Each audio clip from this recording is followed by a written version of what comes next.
정치평론가 이강윤의 오늘.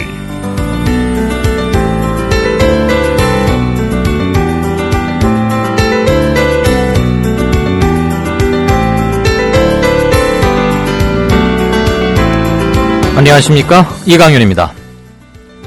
2월 2일 월요일 시작합니다. 한전과 한국수력원자력 고위층 간부들이 조직적으로 그리고 대규모로 뇌물을 받아오다가 들켰습니다.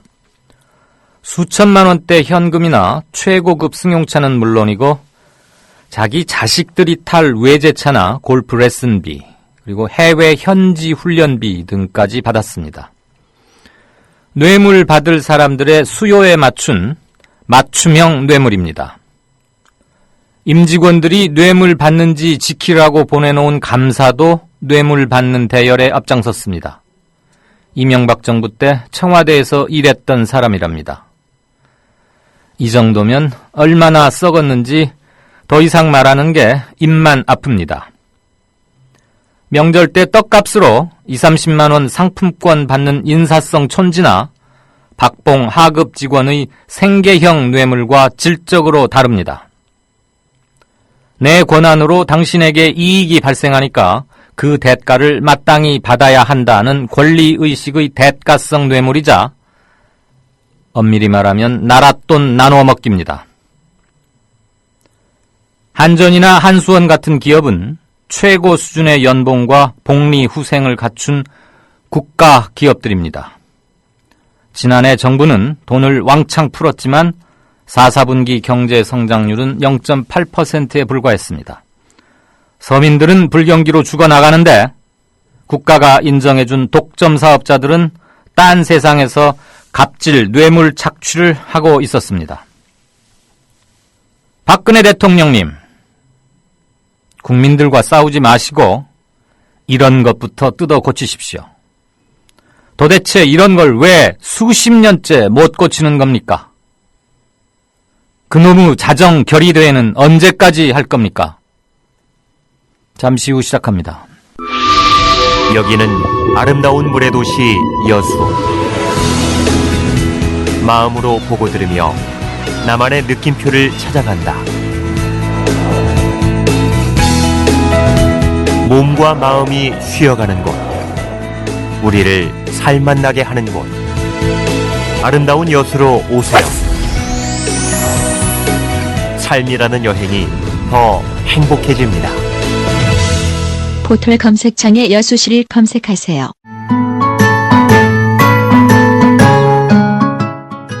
청춘이란 깊은 샘물에서 오는 신선한 정신, 유약함을 물리치는 용기, 안위를 뿌리치는 모험을 뜻한다. 시인 사무엘 울만의 말입니다. 1994년 300여 명의 회원으로 시작한 참여연대는 20년이 지난 지금 14,000명의 회원을 가진 한국의 대표적인 시민단체로 성장했습니다. 시인의 말처럼 참여연대는 앞으로도 청년의 마음으로 활동하겠습니다. 선역 없이 감시하고 비판하겠습니다. 더 좋은 세상을 위해 두려움 없이 도전을 멈추지 않겠습니다. 국민TV 청취자 여러분, 20살 청년 참여연대와 함께해주세요. 회원가입은 홈페이지 peoplepower21.org, 전화는 서울 723-5300번입니다. 시민의 힘으로 운영되는 단체, 참여연대는 정부 지원금을 받지 않습니다. 네, 2월 2일입니다. 오늘 뉴스가 유난히 많은 날입니다. 주말 끝나고 월요일이면 항상 뉴스가 많긴 한데 오늘은 특별히 좀 그렇네요. 그리고 이번 주는 정치적으로 여러 가지 일정이 겹치는 때여서 뉴스가 많을 겁니다. 기자들 그리고 언론에 종사하는 모든 사람들 바짝 정신 차리면서 보내는 한 주가 아닐까 싶습니다. 새누리당 원내대표 경선에서 유승민 후보가 56%의 지지율로 당선됐습니다. 예상외로 많은 득표를 했습니다. 이 관련해서는 정가산책, 지금 조금 있다가 유승민 대표가 당선자 인터뷰를 한다고 해서요.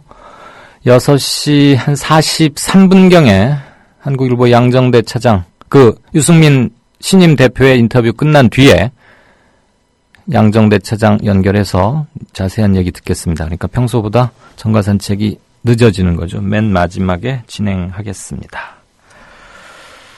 네, 뉴스 브리핑 받으실 시간이죠. 송명훈 작가 나오셨습니다.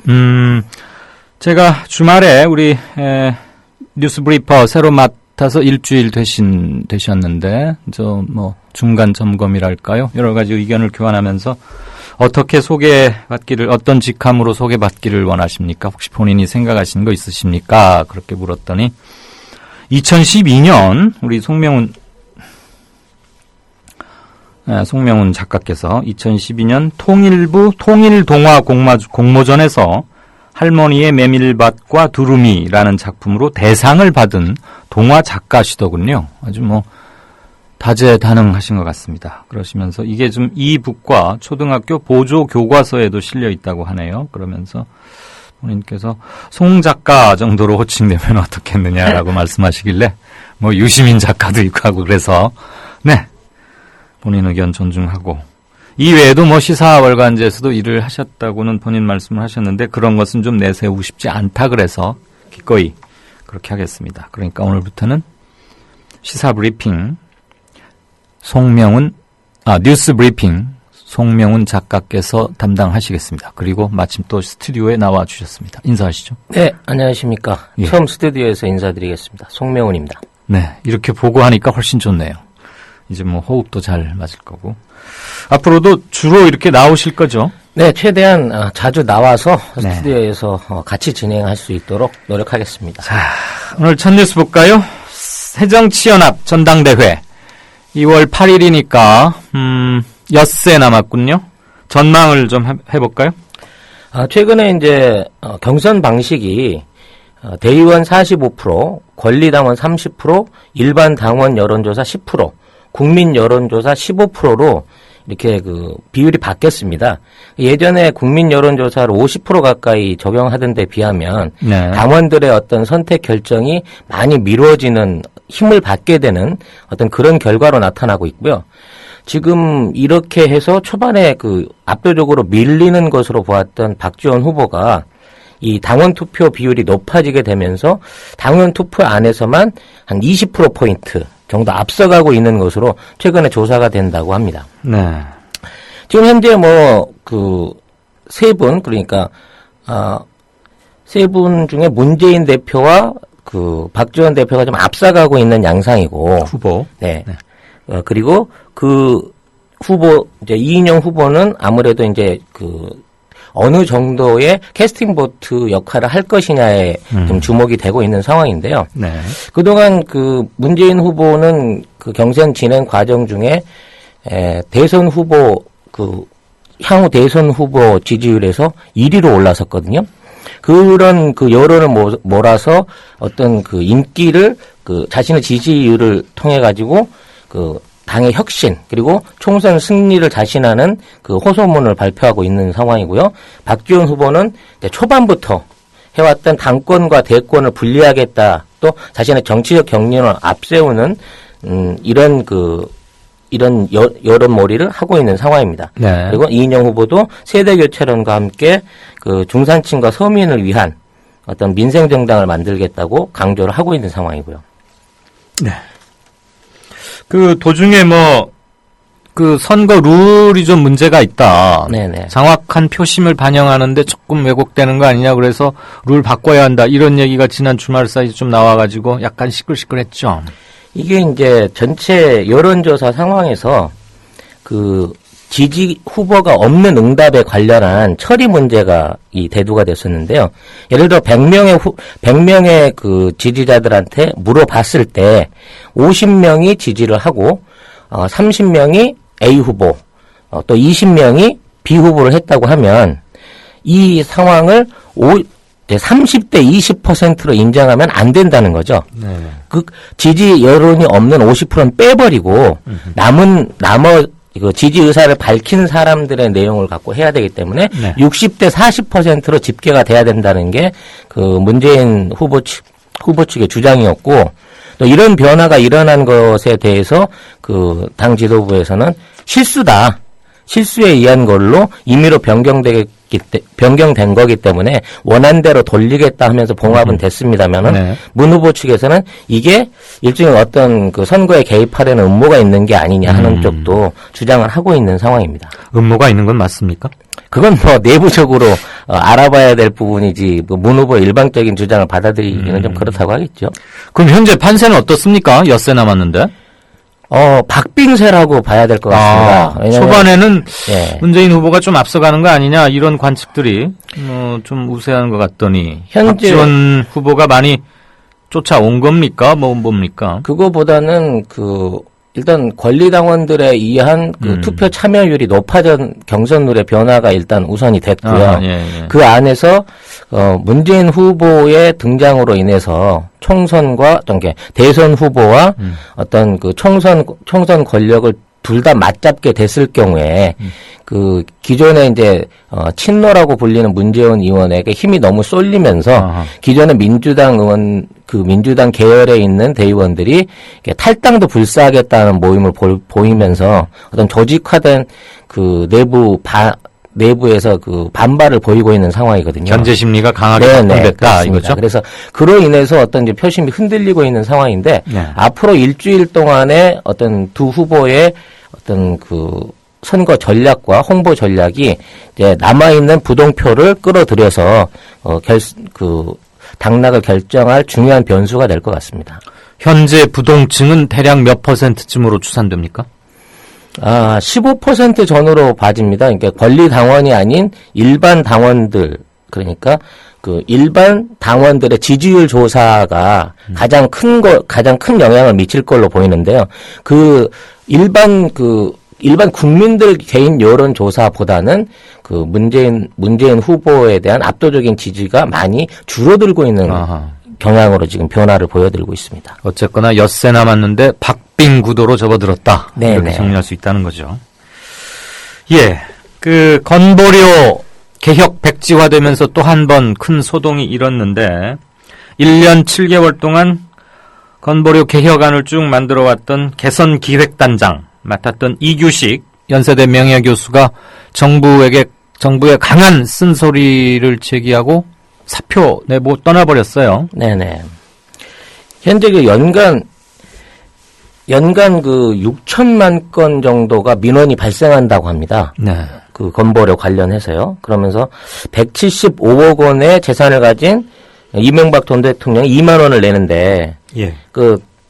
극단적인 선택을 해야 했던 송파 세무녀는 5만 원을 내고 있었다. 그렇죠. 5만 140원씩 내고 있었죠. 네, 이런 것들 자체가 지금 정상적인 어떤 부과의 체계가 안 이루어져 있고 가진 사람들의 어떤 빠져나갈 구멍을 너무 용인하고 있는 부분에 대해서 이거를 개선을 해야 된다는 국민적 여망이 높았었는데 그렇게 긴 기간 동안 해왔던 논의가 이 46만 명 좌우의 고소득층에 대한 어떤 건보료의 일방적인 인상이다 하는 어떤 저항 때문에 이게 백지화 상태로 넘어갔다는 얘기죠. 네. 이렇게 돼서 이제 그동안 해왔던 이규혁 교수는 사퇴에 변해서 이게 이미 9월달 이전에 여론을 통해서 충분히 검증을 받았고 내용이 발표가 된 상황에서 이게 충분한 시간을 가지지 못했다고 해서 어떤 연기와 백지화를 내세우는 것은 도저히 받아들일 수 없다 하는 부분을 이제 주된 사퇴의 변으로 냈고요. 그 이외에도 현재 금년도 자료를 통해 가지고 시뮬레이션 한 번 더 한 다음에 내년에 한번 이거를 개정해 보겠다 하는 식의 얘기는 계속해서 이 건보료 개혁에 대한 의지를 보이지 않는 것이다. 이대로 간다고 하면 이 정권 하에서는 건보료 개혁은 있을 수 없다 하고 지금 촉구를 하고 있는 상황이거든요. 그래서 정부는 여기에 맞춰가지고 문영표 장관을 보내서 이제 어떤 기획단하고의 회의도 추진을 해봤습니다만은 반대로 이루어지지가 않았고요. 그렇게 되기 때문에 500만 원 이하의 저소득층에 대한 건보료 인하는 우선 추진을 하겠다. 네. 그리고 나머지 고소득자들, 그러니까 소득이 있는데도 불구하고 피부양자로 돼 있는 이런 사람들에 대한 것들은 어떤 다른 방식의 방법을 찾아보겠다는 쪽으로 절충안을 내놓고 있는데 이 부분에 대한 반발이나 국민 여론은 앞으로 갈수록 나빠질 것으로 예상이 됩니다. 예. 그런데 이명박 전 대통령은 왜 2만 원 낸답니까? 건보료를? 글쎄 이분이 재산과 관련 없이 어디 피부양자로 이렇게 등록이 되게 계신 것 같아요. 네. 대통령직에서 은퇴해서 현재 무직 그렇죠. 백수니까. 네. 연금은 뭐 억대로 또 받고 계신 걸로 알고 있는데 2만 원이라고 하면 야, 그 절세라고 해야 되나요? 이런 거? 안타깝습니다. 뭐 이분이 원래 셈에 밝은 것은 알았지만 2만 원 내고 있다 이거죠? 네네. 기가 막히네요. 아이고. 2만 원 청취자 여러분, 이명박 전 대통령 건강보험료로 2만 원쯤 내고 있답니다. 네, 송파 세모녀는 하얀 봉투에 방세가 늦어서 세금 늦게 내서 미안합니다. 그러면서 70만 원인가 이렇게 빳빳한 돈으로 바꿔서 넣고 주변 정리 말끔하게 하고 세상을 떠났죠. 예. 건보료는 아무튼 올 한 해 주요 상반기 중에도 굉장히 큰 이슈가 될 수밖에 없겠습니다. 부랴부랴 왔다 갔다 하는데 요즘 계속 갈짓자 행보를 보여서 말이죠.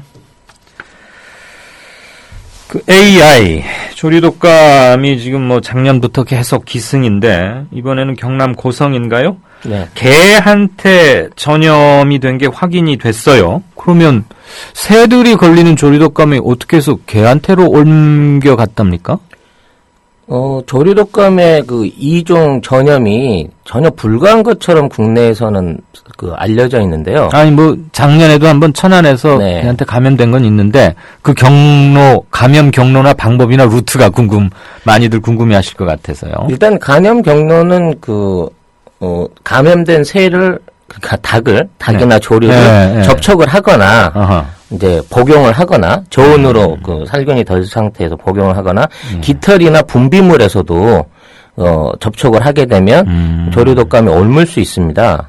이게 이제 이번 개 같은 경우는 3마리가 전부 다 조류독감에 다 감염이 된 걸로 확인됐는데 예. 이제 살처분이 됐죠. 몸에 항체가 발생을 한 건 됐는데 예. 그래도 이제 안전 차원에서 살처분을 했는데 제가 지금 국내에 있는 뉴스에서 참 의아하게 생각하는 부분 중에 하나가 이 조류독감에 대한 위험성을 구체적으로 설명을 안 하고 있어요. 대부분의 언론들이. 네. 그러니까 2003년 이후에 2011년까지 조류독감으로 전 세계에서 사망한 사람이 332명입니다. 어허. 걸리면 치사율이 60%예요. 60%요? 네. 작년 한 해 이 가까운 중국에서만 조류독감 사례가 조류독감 감염 사례가 440건이고 170명이 사망을 했습니다. 중국에서만. 네. 지금 이제 우리나라 언론에서는 조류독감이 인체에 옮아온 인체 감염 사례가 없다 그러는데 네. 이거는 이제 조류독감의 종류에 따라서 차이가 있는 건데요. 국내에 있는 조류독감은 H5N9이라 그래가지고 이게 이제 RNA의 구성 성분으로 구분을 하는 겁니다만 이 독감 바이러스는 인체에 감염된 사례가 아직 없다고 얘기를 하고 있는 겁니다. 네. 근데 중국에서 사망자를 일으키고 있는 조류독감 인플루엔자는 H7N9이거든요. 네. 우리 조류독감하고 거의 비슷해요. 비슷한 상황인데 얘는 치명적인 어떤 위험 요소를 갖고 있고 한 해 170명 이상을 사망시키는 바이러스라는 얘기죠. 네네. 근데 이게 우리한테로 넘어오지 않는다는 그것도 보장도 없는 데다가 만일에 우리가 가지고 국내형 조류독감이 사람한테 옮겨가지 않는다는 확실한 보장도 사실은 없는 거거든요. 예. 그런 단계에서 현재 우리 식약청 같은 데서는 아직 우리나라 조류독감이 사람에게 옮겨갔을 때 할 수 있는 쓸 수 있는 백신이라든지 이런 것들에 대한 구체적인 예라든지 준비를 전혀 안 해놓고 있거든요. 그러니까 아직까지 피해 사례가 없기 때문에 앞으로도 없을 것이다 하는 쪽으로 지금 그걸 하고 있는 거죠. 네, 그렇군요. 어쨌거나 개에게 전염된 게 확인됐고 그러면 일반 가축이나 이런 것들에게도 옮겨갈 수 충분히 있다는 말씀이죠. 네, 그렇습니다. 네. 또 사람도 조심 안 할 수가 없게 되는 상황인 거죠. 한다면 어떤 방법이 있습니까? 일단 접촉을 안 하는 게 안 만져야 한다. 최우선이고요. 네. 지금 현재 김포에서 발생한 조류독감으로 인해서 뭐 11,000마리 이상의 닭을 폐사를 시킨다고 하는데 네. 일단 조류 독감 자체가 발생한 지역 자체에 접근을 안 하는 게 우선 조심해야 될 부분일 거고요. 예. 일반 민가에서 이제 뭐 닭을 직접 키우거나 이런 그 체계는 적지 않으니까 네.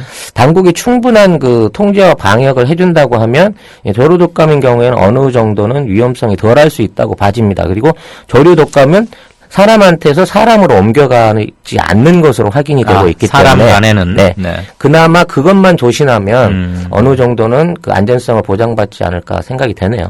70도 이상 익혀 먹으면 뭐 문제 없다고 이것은 많은 분들 아마 다 알고 계실 것 같고요. 네. 어쨌거나 닭이나 오리 그리고 뭐 지금 또 구제역도 한참 난리였는데 네네. 이런 거 하시는 축산업 하시는 분들만 또 긴 겨울이 되지 않을까 주거나는 겨울이 되지 않을까 싶습니다. 자 오늘 땅콩 부사장 조연아 씨 결심 공판 있었죠? 네, 아직까지도 그렇습니다. 아직까지도 결심 공판이 진행 중인 것 같은데요. 네. 이제 그 사무장 박창진 씨가 처음으로 이제 업무 복귀 후에 그 증인으로 출석을 해가지고 증인을 했었죠. 원래 이제 그 증인석에 2차에 나오지 않았기 때문에 3차에도 나오지 않을 것으로 예상이 됐는데 네. 예상 외로 직접 그 출석을 해서 얘기를 했는데 뭐 복귀 후에 계속 새벽 스케줄을 잡아준다든지 뭐 출근 후에 뭐 제주도 일본 스케줄 연속으로 잡아서 뭐 복귀 후가 굉장히 어려워졌다 하는 하소연도 했었고요. 네. 실제적으로 폭행이라든지 어떤 그런 부분에 있어서 자기 자신을 짓밟았다는 표현까지도 쓰면서 울분을 토했습니다. 네네. 그에 비해서 이제 조연아 그 피고는 욕설 폭행은 있었으나 나는 매뉴얼대로 문제가 있었기 때문에 그 문제를 제기한 것이다. 이걸 분리해서 그 얘기를 해줬으면 좋겠다 하고 법정에서 진술을 한 걸로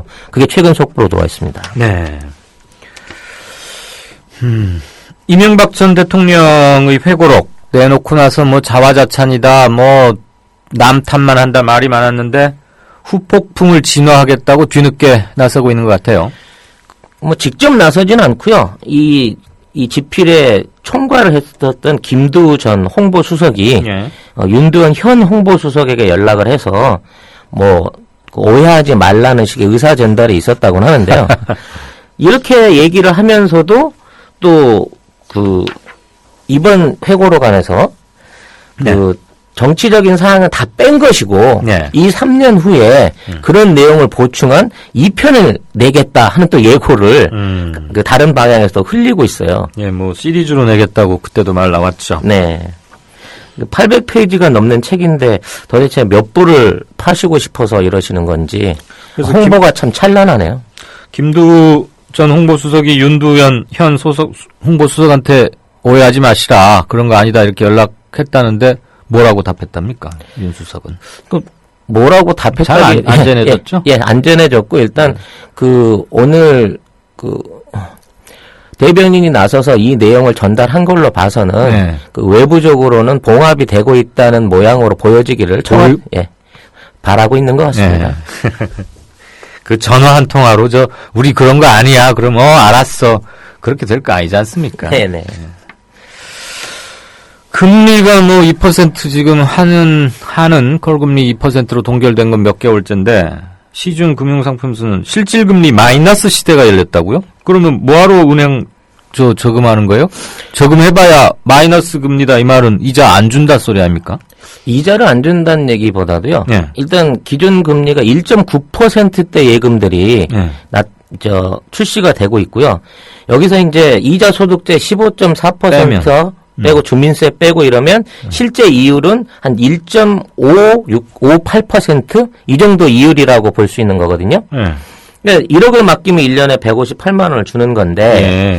작년에 물가 상승률을 1.9%라고 우겨서 정부가 발표를 했습니다만 네. 올해 물가 상승률을 2.9%로 예상을 하고 있는 겁니다. 물가 상승률을 감안하면은 실질적으로는 마이너스 그렇죠. 이자다. 1.5% 가까운 마이너스 이자인 상태인 거죠. 그러니까 이런 비유는 참 안 됐습니다만 뭔가 시중에서 시장이나 이런 데서 팔리고 있는 물건을 사두면 물가 상승률이 2.9%니까 네. 연말에 가면은 한 3%가량 오르는데 네. 은행에 넣어두면 1몇 %밖에 못 받는다. 그때 그러니까 가면 이제 물가가 얼른만치 돈을 더 내고 사야 되는 상황이 되는 그러니까 거죠. 마이너스 금리다 이 말이시죠. 네, 그렇습니다. 아니 혹시라도 또 들으시는 분께서 물론 이런 경제 시사 용어는 다들 잘 알고 계시겠지만 아니 은행에 돈을 맡겼는데 마이너스 금리라면은 뭐야 이자를 내가 물어야 한다 소리야? 이렇게도 혹시라도 얼핏 듣고 오해하실 분이 계셔서 설명을 드렸습니다. 네, 정확한 설명이셨습니다. 아이고 이렇게 평가까지 하시고. 아이고. 자, 오늘 스튜디오에서 나와서 처음으로 진행한 뉴스 브리핑. 지금까지 송명훈 작가였습니다. 감사합니다. 고맙습니다. 미디어 협동조합을 아시나요? 우리는 정치 권력에 눈치 보지 않습니다. KBS, MBC와 달리. 다만 수만 조합원의 통제를 받습니다. 우리는 광고 자본에 의존하지 않습니다. SBS와 달리. 다만 수만 조합원의 조합비로 운영합니다. 우리는 사주가 한 사람이 아닙니다. 조중동 등 족벌 언론과 달리. 다만 수만 조합원이 주인입니다. 그래서 미디어 협동조합이 만드는 국민TV, 국민라디오, 국민TV 뉴스는 가장 순도 높은 뉴스를 선사하고 있습니다. 조합원으로 함께해 주십시오. 조합원 가입과 문의는 홈페이지 국민.tv 또는 서울 전화 3144-7737로 하시면 됩니다.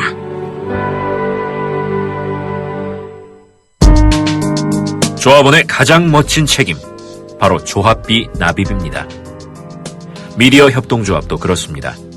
월 11,000원의 조합비 납입자, 늘고는 있지만 아직 절반 수준입니다. 혹시 잊으셨나요? 자동 납부는 가장 편리한 방법입니다. 홈페이지 국민.tv로 들어오셔서 신청하실 수 있습니다. 더 신속한 처리를 원하시면 mediacoup12@gmail.com 혹은 서울 3144-0933으로 연락주세요. 저희가 친절하게 도와드리겠습니다. 미디어 협동조합은 조합원 여러분의 조합비의 무게를 실감하고 있습니다. 공정 뉴스로, 그래서 자부심으로 보답하겠습니다.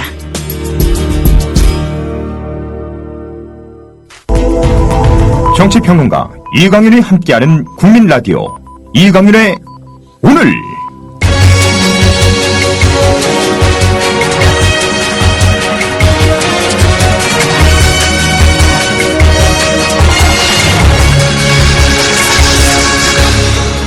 이강윤의 예리한 시각. 이제는 뉴스의 행과 간을 짚어냅니다.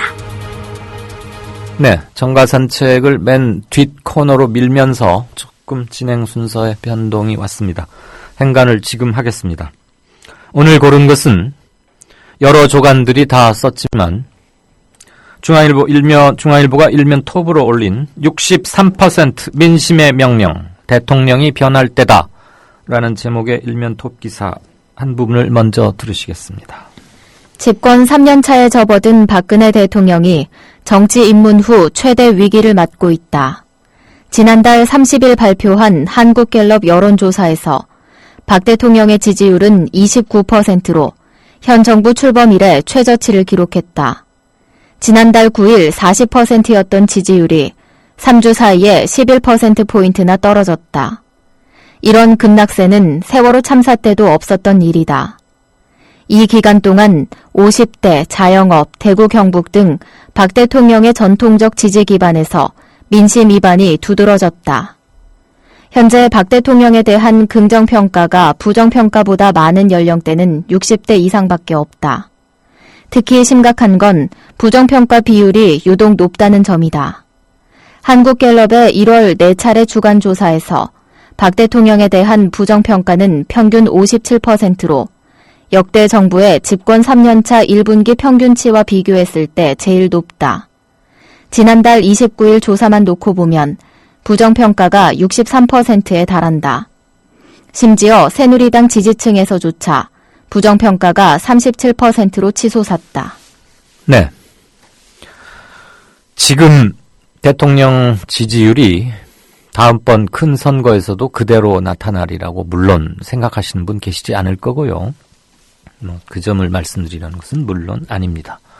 다만 지난 선거 때 2012년 12월 선거 때 대선 때 5, 60대에서 몰표를 받아서 당시 박근혜 후보가 대통령에 당선됐다는 것은 주지의 사실인데 50대에서는 이미 지지율이 50% 항상 웃돌았었죠. 그런데 지금 1월 중하순 그리고 2월 초 34%로 곤두박질 쳤습니다.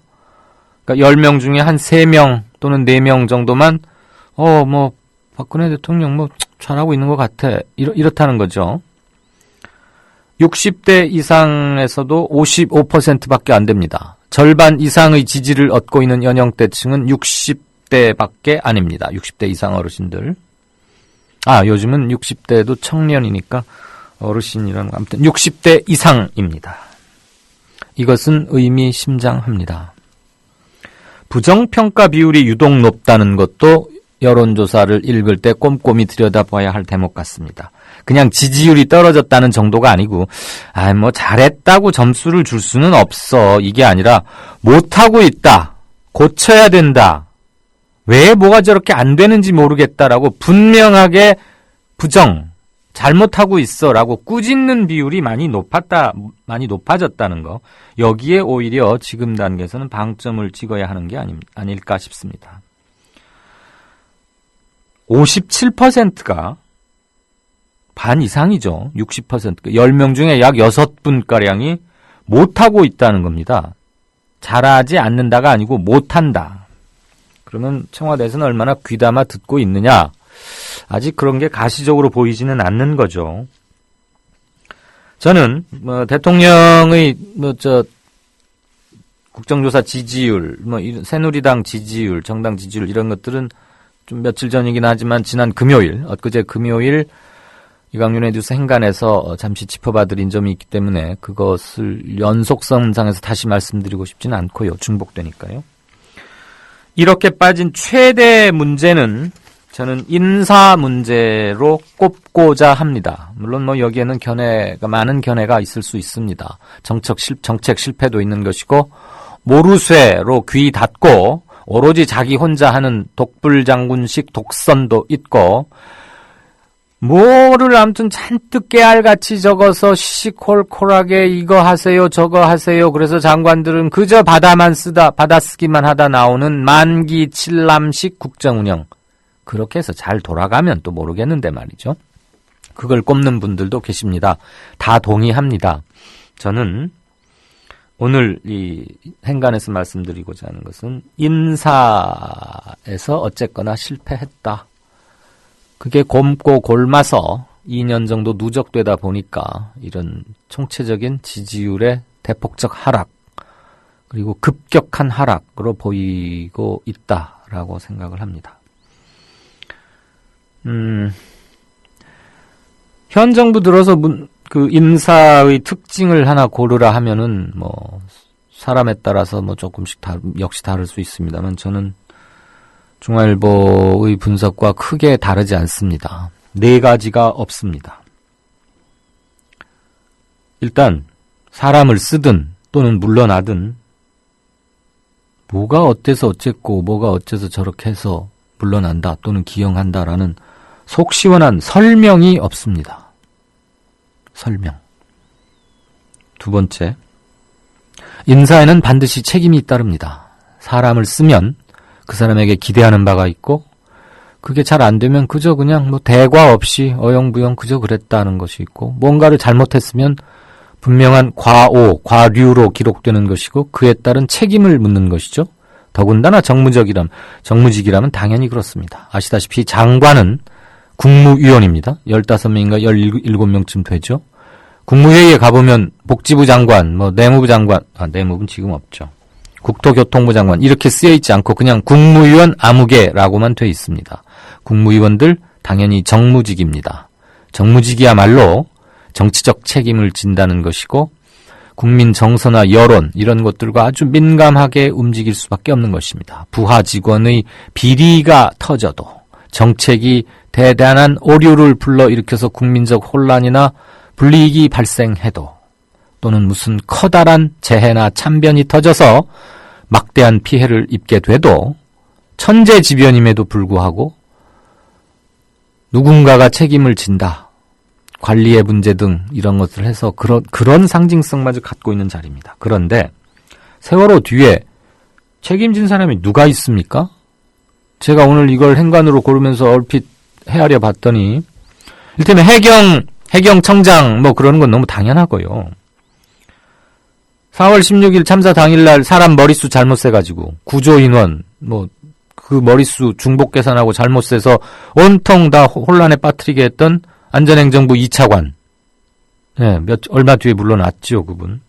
그리고 얼마 전에 저 팽목항에서 137일간 실종자 가족들과 함께 동고동락하면서 그래도 공복으로서 최선을 다했다는 평가를 받고 있는 이주영 전 해수부 장관. 오늘 새누리당 원내대표 경선에서는 고배를 들었지만 그런 사람들 물러난 거 말고는 특별히 기억이 안 나요. 뭐 제 기억력의 문제일 수도 있겠습니다만 그 어마어마한 참사를 겪고 사고가 사건으로 바뀌어버렸죠. 4월 16일 당일날 하나도 못 구해냈으니까 못 구해낸 것이 사건이죠. 큰 배가 바다에 빠진 건 사고고요. 국무총리가 책임지겠다고 했을 때 또 뭐 대신 총대 메고 책임지나 그랬는데 어떻게 잘못돼가지고 짐 쌌다 다시 풀렀지 않습니까? 왜냐면 그 뒤로 총리를 2번 계속 냈는데 둘 다 퇴짜 맞았잖아요. 안 되겠다고. 그래서 도로총리, 뭐 재활용 총리 이런 비아냥까지 나왔는데 여기서 대표적으로 드러나죠. 인사 책임지는 게 없습니다. 책임질 일이 뻥뻥 터졌는데도 책임지는 게 없어요. 그러니까 사람을 쓸 때 또는 물릴 때 설명이 없고 두 번째, 사람을 써도 뭐가 잘못되고 하면 책임을 안 져요. 아무도 안 져요. 다들 위만 바라보나 봐요. 그럼 뭐 대통령 보고 책임지라 소린가. 대통령이 저 국무위원들이랑 정부의 주요 포스트들 불러다가 당신들 왜 책임을 안 지냐. 나보고 지라 소리냐. 그런 것도 한번 물어봐야 되는 거 아닙니까? 제가 생각할 땐 장관들 중에 책임감을 갖고 배포 있게 난 우리 가문의 명예롭게 남을 우리 뭐라 그러죠? 족보의 명예 있게 남을 아무부 장관을 지낸 국무위원이다. 그거에 걸맞게 내 소신껏 목과 직을 걸고 일한다. 뭐 이런 사람이 별로 없는 것 같아요. 쭈뼛쭈뼛 쳐다만 봅니다. 뭔 일이 터지면. 이거 내가 져야 되는 건가? 차관, 비서실장 좀 들어와봐. 이게 말이야. 어떻게 따져보면 내가 해야 할 것 같기도 하고 업무 분장을 따져보면 꼭 내 것만은 아닌 것 같기도 하고 귀하들 어떻게 생각하시나? 그럼 또 현직 장관인데 눈치 보겠죠. 걷다 대고 예, 물러가시는 게 맞습니다. 이건 책임지셔야 합니다. 라고 말할 비서실장이나 뭐도 없나 봐요. 하긴 뭐 비서실장이나 차관들 중에 그렇게 뭐 배포 있는 사람 또 시키긴 했겠습니까? 그런 배포 있는 사람을 시킬 정도의 사람이면 불러다 묻지도 않겠죠.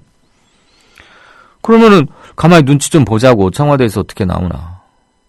청와대에서는 대통령이 수첩에다가 온갖 거 다 적어가지고 본인이 다 알아서 하니까 뭐가 땅 터지면 그건 뭐 책임지라고 말하기도 뭐하네. 또는 한 번 신뢰하면 오래 신뢰하고 믿고 쓰신다면서요. 어쨌거나 뭐 세월호 뒤에 국무총리 유임시킨 거 아무튼 책임이 없는 인사다. 명확히 드러났지요. 세 번째, 검증이 없습니다. 검증. 도대체 이 말씀을 몇 번을 드렸는지 모르겠고요. 그래서 하도 같은 말을 여러 번 드려야 하니까 송구할 정도인데요.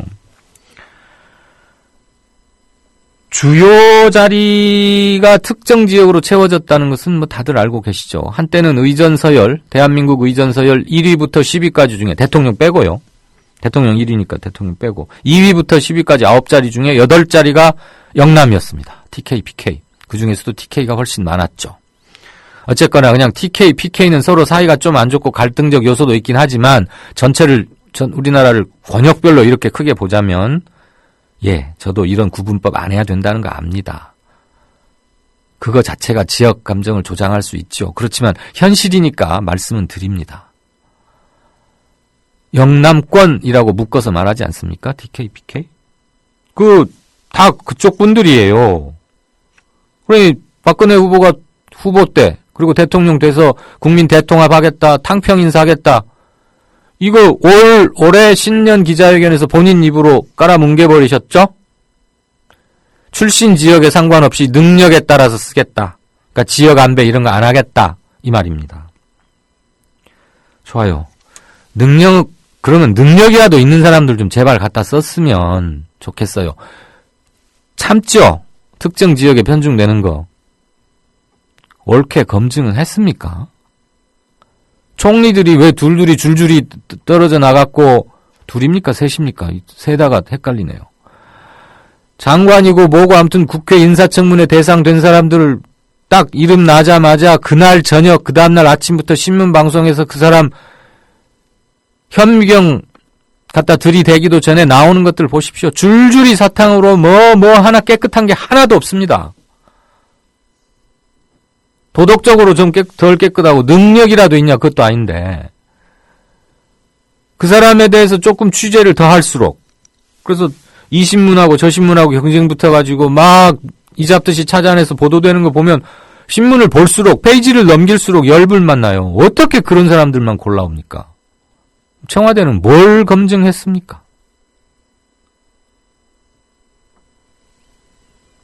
검증 없었습니다. 이게 세 번째 무. 네 번째.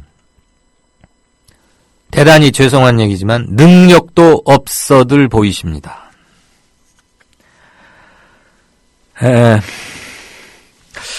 능력이란 말은 사실 함부로 말하기는 좀 그런 점이 있습니다. 어느 기준으로 능력을 평가할 것이냐.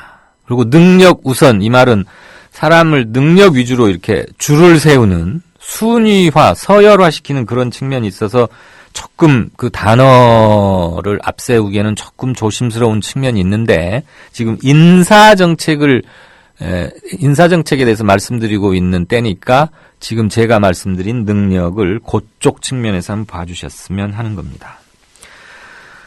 당연히 어느 정부에서나 그랬던 전문성을 인사의 주요 기준으로 내세웁니다. 현 정부도 마찬가지입니다. 그렇지만 그 전문성 내세워서 현 박근혜 정부의 초대 경제부총리로 내정됐던 현오석 전 경제부총리 평가 어땠습니까?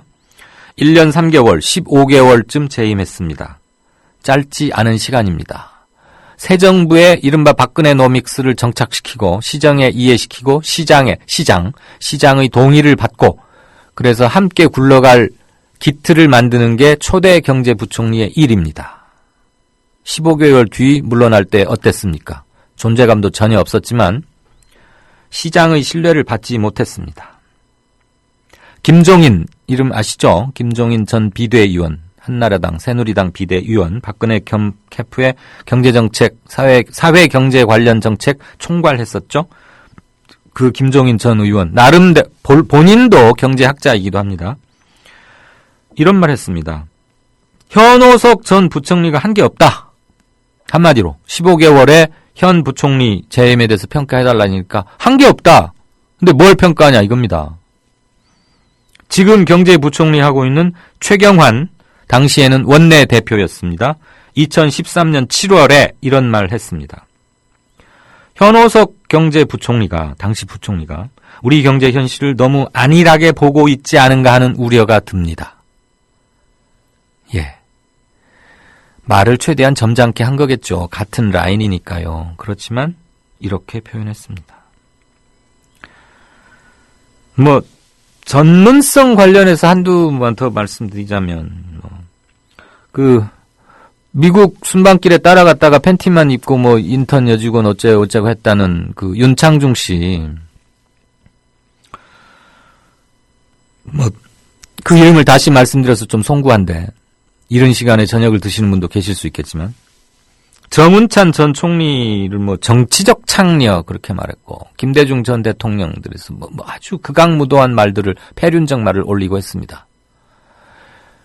최소한의 품격이 없는 거죠. 컬럼니스트라고 하기 할 정도로. 그런 분이 전문성 있습니까?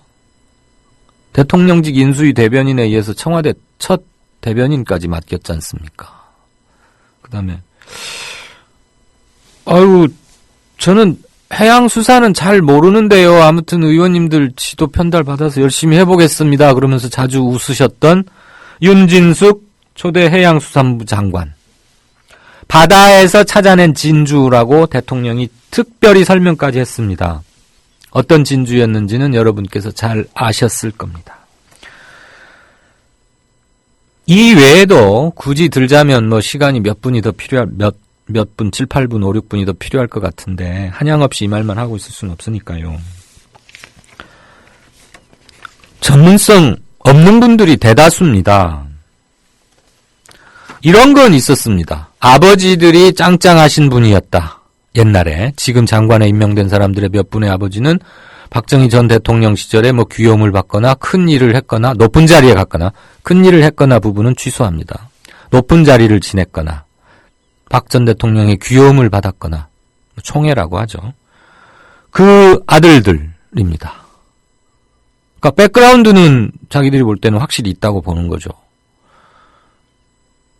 설명도 없고 책임도 안 지고 검증도 안 하고 마지막에는 능력도 없는 이 네 가지 인사. 그리고 대통령이 다 하니까 그 절대적인 권위 안에서 끽소리 못하면서 받아쓰기만 하고 눈치만 보다 보니까 당연히 사고가 안 나는 게 이상하지 않겠습니까? 그 귀결은 지금 지지율입니다. 보건복지부가 1년 7개월 동안 건보료 개혁 작업 해왔습니다. 대통령 지지율이 곤두박질 쳤습니다. 아 뜨거라 이거 뭐지? 이거 안 되겠는데?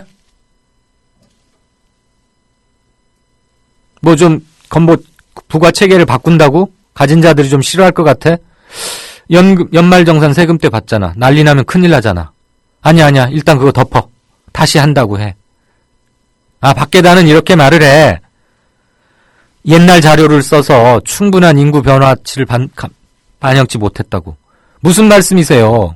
2011년 하반기 자료 가지고 1년 7개월 동안 했는데 3년 4년 만에 무슨 연령별 무슨 뭐 소득별 분포에서 격심한 변동이 일어났습니까? 그거 아니라고 오늘 사퇴한 연세대 그 명예교수님도 밝혔잖아요. 시뮬레이션에 썼던 자료 전혀 구닥다리 아니라고. 할 만큼 모든 거 다 했다고. 근데 왜 그만두냐고. 자기 1년 8개월 동안 오로지 이날만을 위해서 쥐죽은 듯이 일해왔는데 이런 정부가 어딨냐고 그러면서 사표 내고 가버렸지 않습니까? 이런 상태에서 무슨 지지율이 뭐 29% 나왔다는 것만 해도 조사 정확한가? 이렇게 말씀하시는 분들도 많습니다. 인사 정책 바꾸지 않는 한, 대통령이 바뀌지 않는 한 앞으로 남은 3년간 힘들고 피곤할 사람들은 국민들밖에 없습니다. 그러면 이제 우리는 어떻게 해야 할까요? 답은 여러분 마음속에 이미 정해져 있다고 생각됩니다. 뉴스 행간이었습니다. 이명박 회고로 논란을 일으킨 인사들은 전 청와대 비서 김두와 이동관. 그들의 말을 차례로 들어보면 이 정치적인 사안은 빼는 게 원칙이라고 하는 그 원칙에서 막혀서 결국 다 뺐습니다. 이 부분은 언젠가 뭐 다른 루트를 통해서 말씀드릴 기회가 있을 거라고 보입니다. 정치적인 충돌이라든지 또는 정치적인 감회라든지 의사를 표현하실 기회가 언젠가 오리라고 봅니다. 진짜 정치적 민감성 있는 얘기는 전부 다 사실 뺀 거다. 2, 3년 뒤에 준비해서 쓰겠다 이런 생각을 하고 있었기 때문에 사실은 진짜 정치적으로 논란이 될 만한 우리가 그 사안이라고 판단하는 거는 전혀 이번에 거의 안 다뤘습니다. 그렇기 때문에 쭉 보시면 거의 그 80% 이상이 다 정책 결정 과정이잖아요. 그죠? 외교나 네. 아니면 금융위기 많이 담겼더라고요. 금융위기 극복 외치만 쓰니까 그런 거지 그 나머지 더 많아요. 예. 네. 한마디로 말해 체계다. 하고 싶은 말을 다 쓴 게 아니다. 이것인데 이명박 전 대통령의 회고록을 둘러싼 정치적 논란이 커지고 있습니다. 청와대가 박근혜 대통령 관련 내용에 강한 유감을 표하면서 현 정부와 이전 정부가 충돌하는 모습을 보이고 있습니다. 청와대가 이명박 전 대통령의 회고록 가운데 가장 문제를 삼은 대목은 세종시 수정안 관련 부분입니다. 당시 정운찬 총리가 대선 후보가 되지 못하도록 견제하기 위해 박근혜 대통령이 수정안을 반대했다는 회고록 내용은 사실에 근거한 것이 아니라는 겁니다. 청와대 고위 관계자는 이 전 대통령이 오해한 내용을 회고록에 담았다며 유감이라고 밝혔습니다.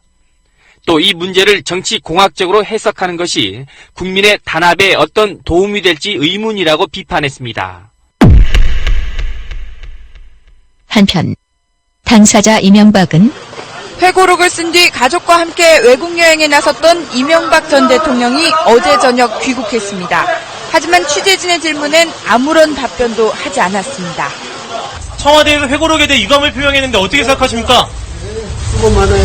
어떻게 생각하십니까? 알 수는 없지만 김두우 씨가 강조했던 부분이 있었는데 여러분들도 나중에 이 회고록을 한번 뒤져서 한번 보십시오. 보시면은 청와대에서 그렇게 이야기했듯이 정운찬 전 총리를 견제하기 위해서 세종시에 대해서 반대했다. 이런 표현은 없습니다. 아마도 언론 보도를 보고 그렇게 생각하지 않았나 이런 생각이 들고요. 많이 사달라 이 말? 네, 진짜 인터뷰 시작하겠습니다. 오늘은 비리 덩어리 사학에 맞서서 싸우다 교단을 떠날 수밖에 없었던 한 선생님께서 13년 만에 교단으로 다시 복귀했습니다. 그런데 교육부가 지정 취소를 검토하고 있답니다. 윤희찬 선생님이 그 주인공이십니다. 윤희찬 선생님 안녕하십니까? 네, 안녕하십니까? 예, 제 소개가 너무 짧았죠? 예. 조금 더 말씀을 해 주셔서 살을 보태 주시겠습니까? 예, 저는 그러니까 해직교사 신분이 되신 과정, 그리고 그 이후로 13년 동안 어떻게 지내셨는지를 좀. 네. 예, 저는 2000년도에 이제 영아투사부 일체로도 널리 알려졌지만은 한 10반 정도 중에 한 반 정도를 퇴학시키고 한 반 정도를 다시 이제 보길로 받을 정도로 돈 받고 이제 새로운 학생들 받으려고 학생들도 퇴학시켰던 유명한 학교가 있었죠. 강남의 상문고등학교라고요. 네. 거기에 부패재단이 요즘 그 상지대처럼 다시 복귀한다고 해가지고 이제 복귀를 막기 위해서 싸우다가 보니까 제가 2000년도 초반에 그 문제로 이제 구속이 됐고요. 네. 그리고는 이제 대법원에서 또 징역 2년에 집행유예 3년을 받고 이제 학교를 떠나는 과정이었습니다. 네. 예. 징역 2년에 집행유예 3년이요. 예. 상문고 선생님이었고. 자, 그래서 그 참여정부 때인 2005년 광복절 사면으로 복권은 되셨는데 예. 그 몸담고 있었던 학교에서는 윤 선생님에 대한 채용을 거부했어요. 왜 그렇게 됐습니까? 예. 뭐 영화 제목처럼 저는 이제 강복절 8.15 사면 특권을 이제 복권을 받았는데 특사가 됐는데 물론 저는 이제 상무고 때문에 그랬는데 제가 재직했던 학교는 이제 고대부고였는데 사립학교들은 뭐 거의 다 대동소이하죠. 문제를 일으키는 교사들은 뭐 다시 자기 학교로 돌아오는 걸 원치 않죠. 그러니까 블랙리스트처럼 딱 갖고 있다가 예. 그 복권이 됐으면 법적으로 모든 게 그 이전 상태로 돌린다는 의미인데도 불구하고 고대부고 측에서 이 고대부고가 고려대 부속 고등학교 이런 겁니까? 예.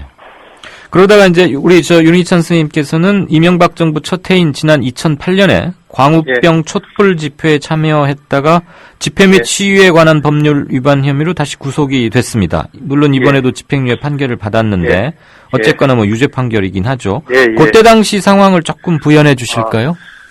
그때 이제 청와대 입구 그 내자동 앞에서 집회를 하고 뭐 이명박 규탄 집회도 하고 했는데 저는 사실 그때 다른 일 주경복 교육감 선거 때문에 일을 하다 보니까 늦어서 갔더니 다 재산이 됐는데 재산하고 끝나서 전 돌아오다가 어떻게 경찰하고 눈이 마주쳤는데 저를 갖다 연행을 했고요. 그래서 이제 유죄 판결을 받았는데 나중에서 보니까 그 사건이 저를 포함해서 참여연대 안진걸 씨하고 5명을 당시의 법원장이 지금 대법관이 된 분이죠. 그분이 5명을 유죄로 엄하게 다스리라고 했던 중에 한 명이 해당돼가지고 전 뭐 가서 데모도 제대로 하지도 못하고는 그냥 유죄 판결만 받았습니다. 데모도 제대로 하지 못하고 판결은 유죄를 받고. 예. 많이 억울하실 만합니다, 충분히. 예. 그러다가 2013년 12월 그러니까 약 한 14개월 전이네요. 예. 재작년 12월에 공무담임권을 회복했습니다. 예. 그럼 공무담임권을 회복했다는 얘기는 이제 교사도 될 수 있고 뭐 출마도 할 수 있고 그런 뜻이겠죠? 예, 예. 그렇습니다. 제가 이제 그건 뭐 사면복권 받은 것도 아니고 이명박 정부 이래로는 사면복권을 안 해줬으니까요. 예. 그러니까 기한이 이제 집행유예를 받고 집행유예 3년이니까 3년 지나고 또 이제 그로부터 1년이 지나면 이제 공무단임권이 자연스럽게 그냥 저절로 그렇게 회복되는 상태가 됐습니다. 아, 이거는 뭐 특별히 정부에서 어떤 조치나 특별 사면 뭐 이런 게 아니고 제대로 그 경과시켜야 할 모든 날짜를 다 흘려 보내고 예. 누구나 다 그렇게 되도록 되어 있는 그거다 이 말씀이죠. 예. 그럼 이제 작년 7월 서울시 교육청에 복귀를 희망한다. 뭐 당연히 이렇게 되는 거 아니겠습니까? 그런 민원을 내셨는데 그리고 서울시 교육청은 이를 이제 승인을 했고요. 예. 뭐 그 과정에서는 뭐 특별히 뭐 저 장애물이나 이런 건 없었는지 모르겠습니다. 예, 그렇게 했는데 이제 교육청이 조금은 주저하기는 했습니다. 왜냐하면 인천에서 이미 앞서서 했는데 또 교육부가 직권으로 임용 취소를 하고 그렇게 하다 보니까 좀 절차를 좀 더 그 교육부의 직권 취소를 당하지 않는 절차를 하다 보니까 시간이 많이 걸렸습니다. 네. 그러니까 인천에서도 그런 일이 있었습니까? 예, 인천에서는 작년에 9월 1일자로 복직을 했는데 다른 교사분이요? 예. 거기도 내내 사립학교 인천외고라는 또 부패재단 문제를 학교 내부에서 문제 제기를 했다가 이제 파면당해서 학교를 떠났는데요. 그래서 9월 1일 날 복직을 했는데 황우려 교육부 장관 쪽이 작년 12월 30일 그러니까 1년을 하루 딱 남겨둔 12월 30일 날 직권으로 임용을 취소해가지고 학교에서 다시 또 설 수가 없었습니다. 어쨌거나 이제 우여곡절 끝에 13년 만에 교단에 다시 돌아오셨는데 윤 선생님께서 정년 퇴임하실 때까지는 남 기간은 약 한 4년 정도밖에 안 된다고 들었습니다. 예. 앞으로 남은 기간 동안 교사로서 하고 싶으신 일, 또 꼭 제자들에게 무엇은 꼭 심어주고 싶은 일 그런 거 있다면 좀 편하게 말씀해 주시겠습니까? 예. 제가 학교에 있었으면 이제 보지 못했던 일들을 길거리에서 13년 동안 참 많이도 겪었습니다. 겪다 보니까 이제 그 비정규직 문제도 뭐 고민이 좀 있었고요. 그리고 우리 학부모님들이나 지금 이제 이 방송을 들으시는 이제 분들도 학교에 대해서 그다지 뭐 큰 아름다운 추억만은 아닌 것 같습니다. 그래서 조금은 이제 학생들 입장에서나 학부모들 입장에서 인권이 좀 넘치는 학교, 인권이 넘치는 수업을 학생들하고 같이 고민하면서 같이 배우고 같이 공부하고 싶습니다. 네. 참 들으니까 뭉클해집니다. 너무 당연하고도 소박한 바람을 이제 거리에서 13년을 허송하신 것 때문에 임기 정년 퇴임까지는 불과 4년밖에 안 남으신 건데 그나저나 교육부가 서울교육청의 윤 선생님 교사 특채를 왜 문제 삼고 있습니까?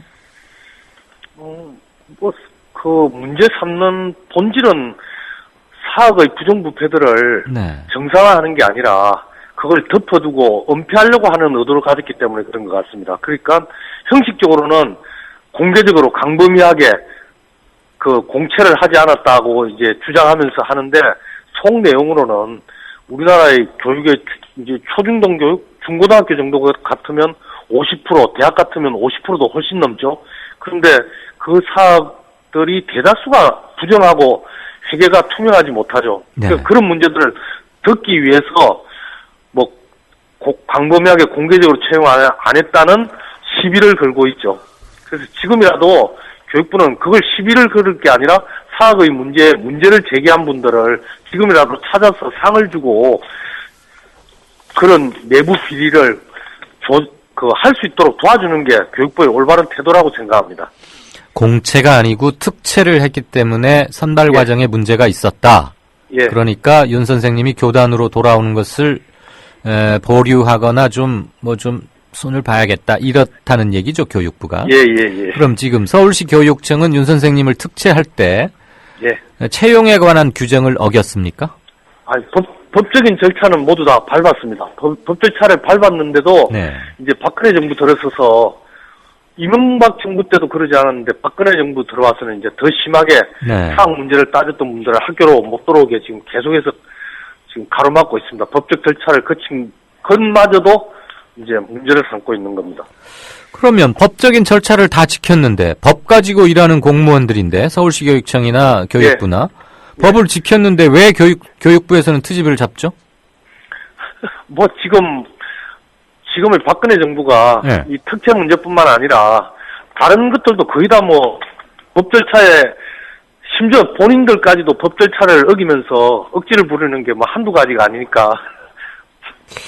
예. 아, 그건 제가 자세히 들여다보지는 못했습니다만, 오늘 아침 안 그래도 한겨레 신문에 윤 선생님 기사가 실렸었죠. 예. 교육부가, 이게 정부 부처끼리, 정부 기관들끼리 뭔가 이견이 생길 때는 당연히 법 가지고 얘기를 하는 거고, 그거 하라고 법 잘 만들어 놓고, 또 그거 뭐 법제처에서 유권 해석도 해주고 이러는 건데, 서울시 교육청은 채용 과정에 법적인 아무 문제가 없는데 교육부가 그걸 트집 잡았다면 그거야말로 탈법적인 건데 서울시 교육청에서는 그 건과 관련해서 우리가 잘못한 게 법적으로 어긴 게 없는데 왜 시비를 부는 거요? 이렇게 말 안 한답니까? 예, 그렇게 이야기를 당연히 하고 있고요. 네. 그리고 또 2006년도에 교육부가 저를 갖다가 그 사면복권 한 거에 따라서 발령을 내라는 자기 자신들 공문까지도 있습니다. 선생님 복직 발령 내라는 공문이요? 예. 그게 지금 교육부 공문을 말씀하시는 거죠? 예. 그러면 자기 부정이네요? 예, 그렇습니다. 2013년이면 불과 2년도 채 아닌데 지금 횟수만 2015년이지 2월이니까. 예. 그러면 어떻게 해서 불과 10몇 개월 만에 공문으로 전달한 결정사항을? 아니요. 그 공문이 2013년이 아니고 2006년에요. 2006년이요? 예. 그러면 8년, 9년 후에 어떻게 해서 자기 부정을 하게 된 거죠? 지금 선생님께서는 공문 두 가지를 다 갖고 계시겠네요? 예. 그럼 어느 조항이 어떻게 바뀌어 있던가요? 아니, 법적으로 바뀐 조항도 없습니다. 그동안 법이 뭐 개정된 것도 없습니다. 그럼 공문의 작귀, 내용도 똑같습니까? 예. 그런데 똑같은 공문 가지고 왜 이렇게 말하고 저렇게 말한답니까? 아마도 뭐 대통령이 바뀌었으니까 우리 박근혜 대통령께서는 전 이제 정교조 조합원인데요. 네.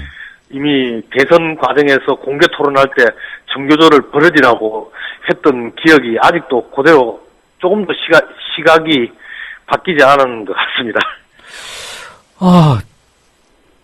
아니 어떻게 똑같은 공문 내용을 가지고 다르게 말한다. 대통령이 바뀐다고 그러면 법 적용도 바뀐다는, 그럼 우리는 무법 국가에 살고 있는 거 맞습니까? 지금 박근혜 정부가 하고 있는 행동들을 보면 우리는 지금 뭐 상식적인 사회가 아니고 무법적인 국가에 살고 있는 상태죠, 뭐. 네. 제가 지금 선생님이 갖고 계시는 2006년 공문과 지금 요번에 듀엣 공문 두 가지를 정확히 볼 수가 없어서 다시 한번 조심스럽게 여쭙는 바인데요. 예. 동일한 사건에 대한 그 공문인 거죠? 예. 그러면 두 공문의 내용이나 핵심이나 글자, 작귀, 중요한 표현 이런 것들 달라진 게 하나도 없다 이 말씀이시죠? 예. 그동안 뭐 바뀐 게 없습니다. 그럼 이 사실을 어떻게 이해를 해야 됩니까? 그러니까 그렇다면 지금 교육부나 뭐 박근혜 정부나 우리의 보통의 일반적인 상식하고는 전혀 다른 생각들을 하고 있는 것 같습니다. 그렇다면 이거는 정식으로 법적 구제나 무슨 법제처 같은 데다가 공식적으로 무엇을 의뢰하는 조치를 한번 취해볼 생각은 없으십니까? 인천은 그래서 지난 9월 작년 말에 직권 취소한 게 오늘 판결이 나왔습니다. 소송을 걸어서. 네. 그래서 교육부의 직권 취소를 취소하라고 결정이 내려졌습니다. 교육부가 잘못했다. 예. 취소하라라고 법원이 손을 들어줬군요. 예. 그럼 선생님도 그 동일한 조치를 법원에 신청하실 생각이십니까? 그렇게 이제 하지는 않을 것 같긴 한데, 지금 뭐 다른 보수 언론들을 보면 뭐 문제 삼겠다고 하는 의도를 가지고 있는 것 같은데, 만약 교육부가 그렇게 한다면 뭐 법적인 절차나 다른 등등의 할 수 있는 모든 일들을 제가 해야 되겠죠. 네. 지금 복직하신 학교 이름은 어디입니까? 성북구 미아 삼거리에 있는 그 숭곡중학교라는 곳입니다. 숭곡중학교요? 예. 여기는 공립인가요? 예. 아, 자, 사립학교에서는 자꾸 안 받고 뭐 하고 하니까 예. 서울시 교육청에서 윤 선생님을 특채해서 예. 공립학교인 숭곡중학교에 발령을 낸 거군요. 예. 부임하시는 과정, 그리고 부임 이후에 학교 생활하시면서 특별히 어렵거나 그런 건 없으십니까? 예, 뭐 선생님들도 다 반갑게 맞이해 주시고, 예. 이제 저도 오래간만에 하니까 더 공부도 열심히 해야 학생들하고 같이 공부할 수 있을 것 같습니다. 아유, 겸손한 말씀까지.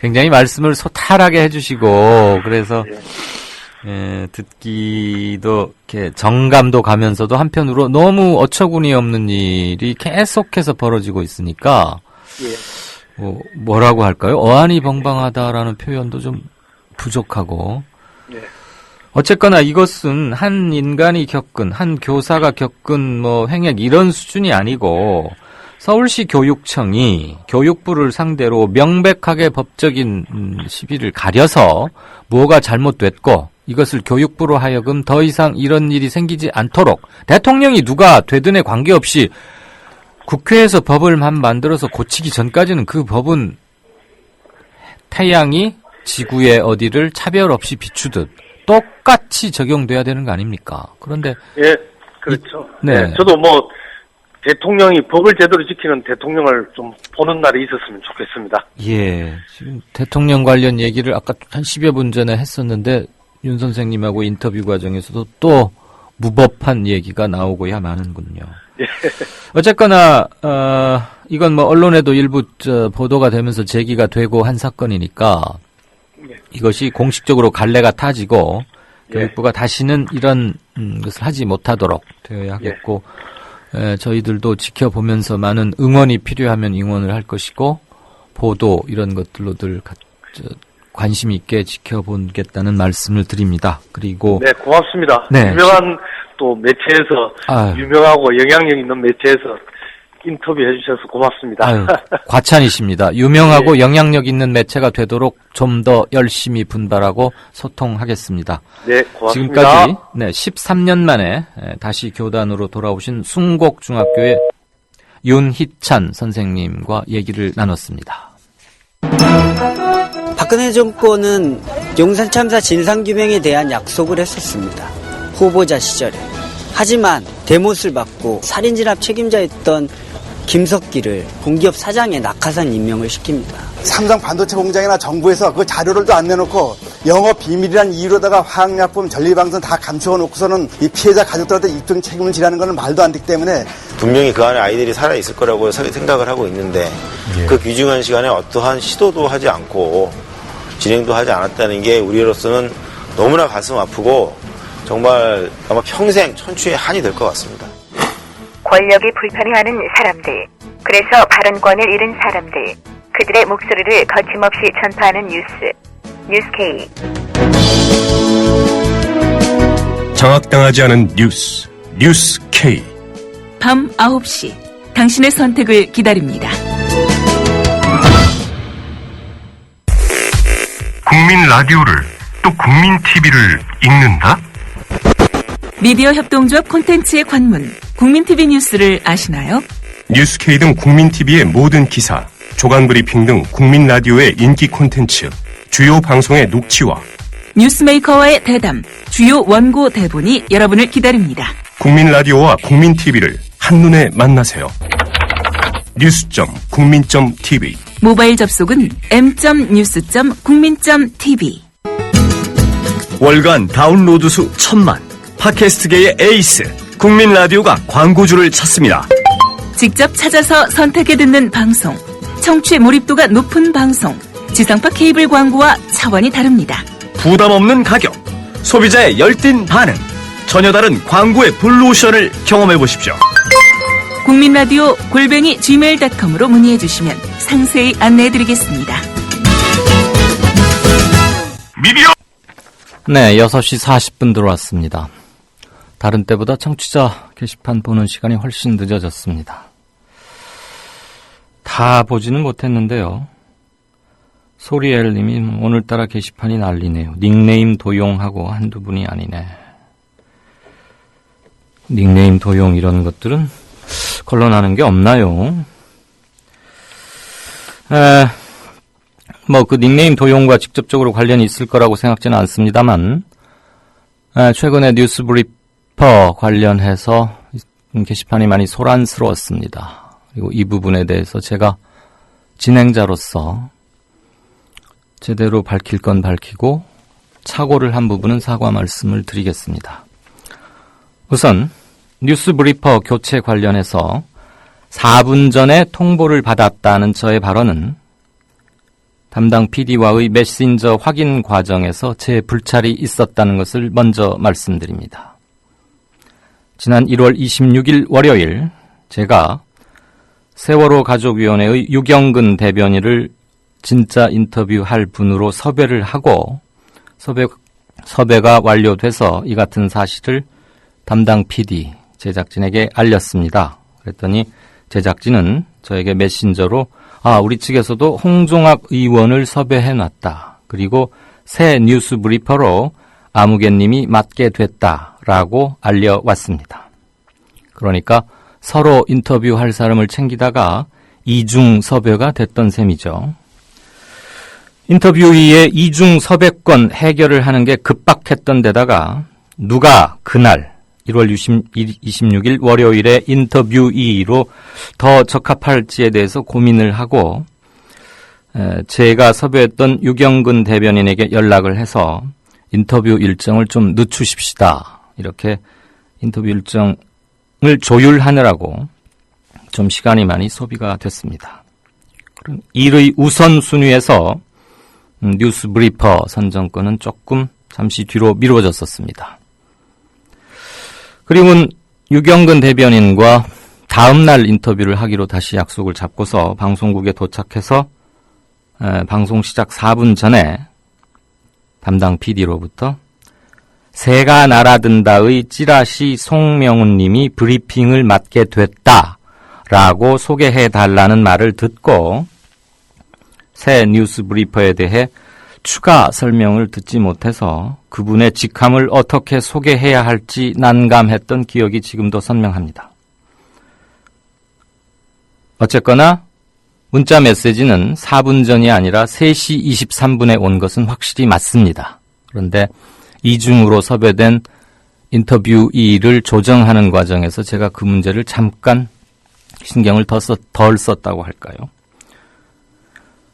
뉴스 브리핑 담당자가 정해졌으면 진행자에게 전화를 걸어서 좀 바쁘긴 하겠죠, 물론. 그래도 전화를 걸어서 간단한 양력이나 소개할 직함 정도는 설명해 주는 게 타당하다고 저는 생각을 했습니다. 설령 일부 팟캐스트 방송들은 그렇게 일을 한다고 해도 우리 국민TV는 좀 달라야 한다. 규모 있는 곳이고 그러니까 우리 국민TV는 좀 달라야 한다고 생각을 합니다. 지난 월요일 이후에 게시판 등의 뉴스 브리퍼 문제로 많은 얘기들이 올라왔고 어느 분께서는 지난 목요일에 진행자가 사전에 새 뉴스 브리퍼와 왜 의견 교환을 하지 못했느냐는 의견을 주셨습니다. 중요한 지적이라고 생각했습니다. 그게 지난 목요일 얘기입니다. 월요일 당시 제가 뉴스 브리핑을 누가 새로 맡게 됐다는 것을 구체적으로 인지한 직후 방송이 시작되면서 사전에 통화를 할 시간이 없었던 그 당시 상황을 설명하면서 4분 전 인지라고 말씀드린 겁니다.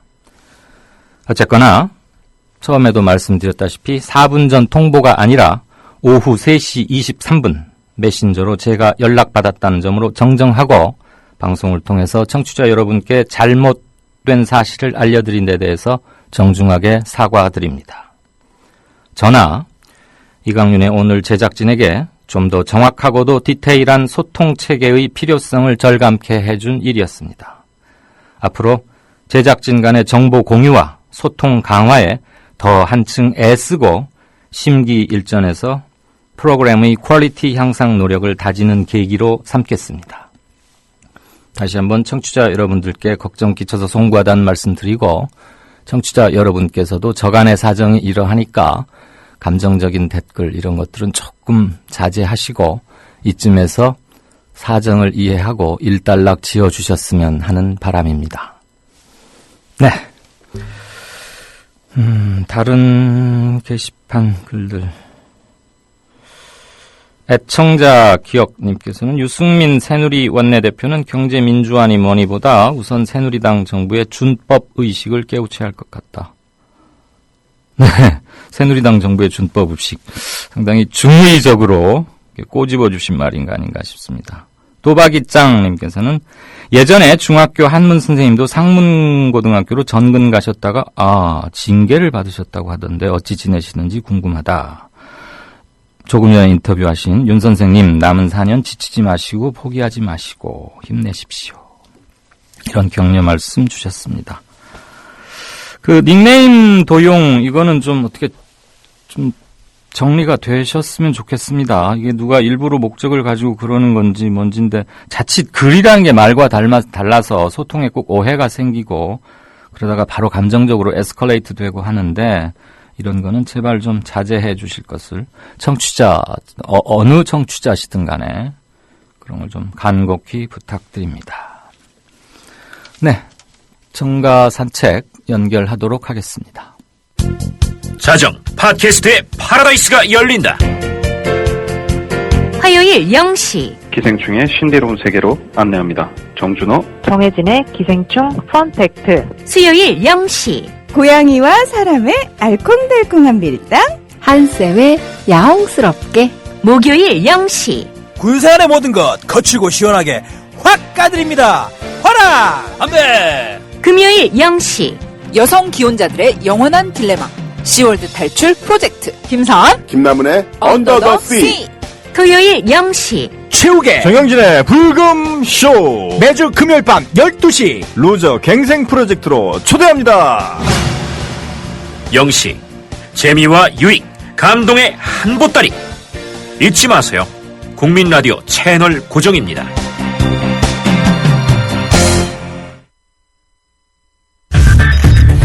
이강윤의 오늘 이제는 정가 산책으로 함께합니다.